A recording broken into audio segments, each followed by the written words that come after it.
നമ്മളെ കളമശ്ശേരിയിൽ ബിസ്മിയുടെ വാതിക്കെ നിൽക്കുവാണ്. എങ്കിൽ ഞങ്ങൾ പോകാതെ ഇരിക്കടോ. സുനാമി ഭൂകമ്പൊക്കെ വന്നിട്ട് നമ്മൾ പിടിച്ചിരിക്കുന്നില്ലേ? നമ്മളൊരു 5 മിനിറ്റ് മുന്നേ വന്നിട്ട് കുറച്ച് സാധനം മേടിച്ചോണ്ട് പോയായിരുന്നു. ഇതൊക്കെ ഞങ്ങളോട് പറഞ്ഞു എന്തിനാ? ഇത് ആക്ച്വലി 34 രൂപയുടെ ബില്ലാണ്. ഇത് നമ്മുടെ സ്പ്രേ സാനിറ്റൈസർ ഉണ്ടെങ്കിലും ഇത് ജെല്ലാണ്. ഞാൻ ഇതെടുത്ത് പോക്കറ്റിലിട്ട്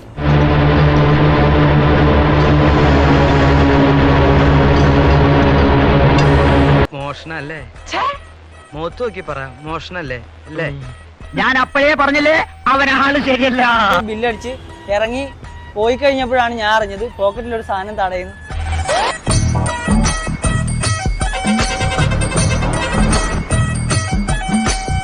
അപ്പൊ ഇത് ഞാൻ അറിയാണ്ടാണ് എടുത്തിട്ടത്. സംശയമൊന്നുമില്ലല്ലോ അല്ലേ? എന്നുണ്ടെങ്കിൽ പോലും അറിയാണ്ടാണ് നമ്മൾ പോയെങ്കിൽ പോലും എടാ പുല്ലേ, നീ കള്ളന്മാർക്ക് അവമാനമാണടാ. നമ്മൾ തിരിച്ച് കറങ്ങി വന്ന് വീണ്ടും ബില്ല് ചെയ്ത് സെറ്റാക്കിയിട്ടുണ്ട്. ഇനിയിപ്പോ ഇത് നമ്മുടെ സ്വന്തമാണ്, ലീഗലി നമ്മുടെ സ്വന്തമാണ്. എന്ത് തങ്കപ്പെട്ട മനുഷ്യൻ. വാസ്തവത്തിൽ ഇത്രയും സത്യസന്ധനായ ഒരുത്തനെ ഭൂമിയിൽ കാണാൻ ഒക്കുമോ അളിയാ?